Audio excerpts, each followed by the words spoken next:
Back to my YouTube channel knowledge prolong keep learning and keep going. आज हम पढ़ने जा रहे हैं चैप्टर जो कि इनकम टैक्स का है, रेजिडेंशियल स्टेटस। तो आज हम ये चैप्टर को स्टार्ट करेंगे और बेसिकली हमने फर्स्ट चैप्टर जो हमारा होता है कैलकुलेशन ऑफ इनकम टैक्स, वो हमने इसलिए नहीं पढ़ा क्योंकि वो चैप्टर अगर हम पढ़ते हैं तो हमें उसके लिए सैलरी कंप्लीट आना चाहिए, पीजीपीपी आना चाहिए, iOS income from mother sources आना चाहिए, कैपिटल गेन आना चाहिए और कौन सा चैप्टर हमारा है एचपी हाउस होल्ड प्रॉपर्टी। तो ये सारे चैप्टर्स प्लस डिडक्शन आने चाहिए, प्लस एग्जम्पशन आने चाहिए। ये सारे चैप्टर जब हम आए थे तब हम पूरे इनकम टैक्स को अच्छी तरह से कैलकुलेट कर पाते हैं। इसलिए सबसे पहले हम पढ़ रहे हैं रेजिडेंशियल स्टेटस, यानी कि हमें जानना होता है कि अगर ये पर्सन हमारे इंडिया का है या नहीं है तो उसे किस तरह से टैक्स देना है, या अगर वो कोई इनकम अर्न हो रही है तो उसका टैक्स हमारे इंडिया में पे होगा या किसी और जगह पे होगा। तो वो सारी चीज़ें हम इस चैप्टर में डील करते हैं। तो चैप्टर जो हमारा इनकम टैक्स के हिसाब से ये हमारा कवर होता है सेक्शन 6 में।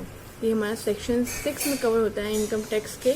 और जब भी हम सेक्शन 6 की बात करते हैं तो हमारा जो इनकम टैक्स है वो हमारे रेजिडेंशियल स्टेटस को 3 पार्ट्स में डिवाइड करता है।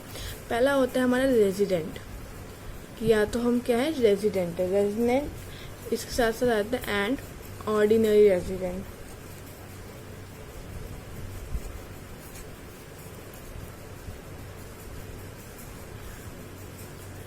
फर्स्ट सेकेंड हमारा होता है रेजिडेंट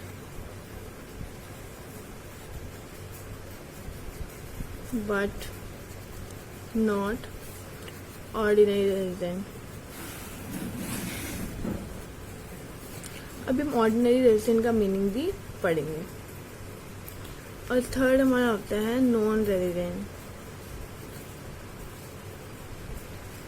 ठीक है, तो 3 कैटेगरीज में हमारा बटा हुआ है इनकम टैक्स। तो इसे स्टडी करने के लिए हम एक टेबुलर बेसिस में देखते हैं। पहले हम गए, मान लीजिए हमने एक पर्सन का नेम ले लिया राम। हम राम के पास गए, हमने राम से पूछा कि क्या तुम हमारे इंडिया में 182 डेज या उससे ज़्यादा का तुमने स्टे किया है। तो 2 केस होते हैं। राम ने कहा हाँ मैंने किया है। तो हम उसे कहते हैं कि तुम हमारे देश के क्या हो, रेजिडेंट हो, क्या हो हमारे देश के रेजिडेंट हो। अगर राम ने कह दिया नहीं मैंने नहीं किया, तो फिर हम उससे क्या पूछेंगे। पहली कंडीशन देखो हमारी ये हो गई कि हम देखेंगे कि आपने 182 डेज से ज़्यादा स्टे किया है या नहीं किया। सेकंड कंडीशन के पास जाते हैं। अगर उसने स्टे नहीं किया तो हम उससे पूछेंगे क्या तुमने प्रीवियस ईयर, यानी कि पिछले साल, प्रीवियस ईयर को हम प्रीवियस ईयर से डिनोट करते हैं, क्या तुमने प्रीवियस ईयर हमारे इंडिया में 60 डेज या उससे ज़्यादा, 60 डेज या उससे ज़्यादा, एंड मतलब ये कंडीशन दोनों सेटिस्फाई होनी चाहिए, एंड 4 प्रीवियस ईयर में, प्रायर प्रीवियस ईयर में आपने 365 डेज से ज़्यादा स्टे किया है। किससे? 365 डेज से इक्वल या ज़्यादा स्टे किया है। अगर अब सेकंड कंडीशन जो हमारी ये बनी है, अगर इसने इस सिचुएशन पे बोल दिया यस, तो हम बोलेंगे कि आप हमारे रेजिडेंट हो। ठीक है, क्या हो आप हमारे रेजिडेंट। लेकिन अगर अभी भी इसने बोल दिया नो, तो हम बोलेंगे कि आप क्या हो, नॉन रेजिडेंट हो, आप हमारे देश के निवासी नहीं हो। और नॉन रेजिडेंट को हम कौन से सेक्शन में कवर करते हैं।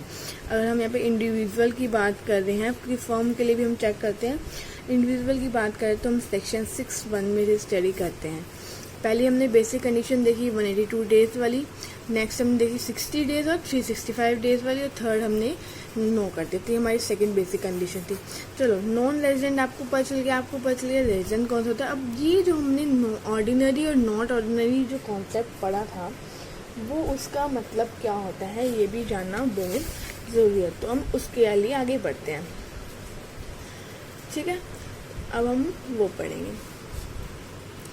एक चीज़ और, ये जो हमने पढ़ा था PPY का मतलब प्रीसीडिंग प्रीवियस ईयर, इसका मतलब ये है कि अगर हम यहाँ पे 2020 में स्टडी करें तो हम कौन से प्रीवियस ईयर हम लेंगे, 2019, 18, 17 और 16, मतलब जो हमारे निकल गए हैं प्रीवियस ईयर, हम उन ईयर का स्टडी करेंगे। ये नहीं कि आपने कह दिया कि मैं 18 में आया था, फिर मैं 15 में आया था, फिर मैं इस ईयर में आया था, तो वो हम स्टडी नहीं करेंगे। हम कौन से लेंगे, हम कंसेक्यूटिव जो हमारे पीछे बीत चुके हैं प्रीवियस ईयर, हम वो वाले लेंगे। तो हमारी PPY की मीनिंग क्या हुआ कि प्रीसीडिंग द प्रीवियस ईयर, यानी कि PPY। आई थिंक आपने नोट कर लिया होगा। तो चलिए अब हम नेक्स्ट कंडीशन पढ़ते हैं कि हमारा रेजिडेंट बट ऑर्डिनरी रेजिडेंट और बाकी resident but not ordinary registration के लिए क्या हमारी एडिशनल कंडीशंस होती हैं। तो हम यहाँ पे एडिशनल कंडीशंस पढ़ लेते हैं। हमें पता चल गया नॉन रेजिडेंट क्या होता है। अब हम रेजिडेंट की दो कैटेगरीज पढ़ रहे हैं, तो उसके लिए हम पढ़ रहे हैं एडिशनल कंडीशंस। एडिशनल कंडीशन क्या कहती है कि क्या आपने 7, अगेन यहाँ कौन सा वर्ड होगा, PPY का मतलब प्रीसीडिंग प्रीवियस ईयर में 7 प्रीसीडिंग प्रीवियस ईयर में आप 730 डेज या उससे ज़्यादा स्टे करे हो। एंड यहाँ ध्यान रखना, एंड और का मतलब आपको ध्यान रखना बहुत ज़रूरी है। एंड का मतलब होता है कि हमने अगर दो कंडीशन दे रहे दोनों की दोनों ही सेटिस्फाई होनी चाहिए। और का मतलब होता है कि अगर कोई एक भी सेटिस्फाई हो गई तो हमारा काम चल जाए, कोई एक हो जाए बहुत है। लेकिन एंड का मतलब होता है कि दोनों सेटिस्फाई होना बहुत ज़रूरी है। तो इसमें एंड और का रोल भी आप ध्यान रखिएगा। पहला तो अगर 7 ईयर्स में आप 730 डेज से ज़्यादा रुके हैं, पहली कंडीशन। और दूसरा हम देखेंगे रेजिडेंट फॉर 2 और मोर ईयर, यानी कि अब 2 या 2 से ज़्यादा ईयर के लिए रेजिडेंट हैं।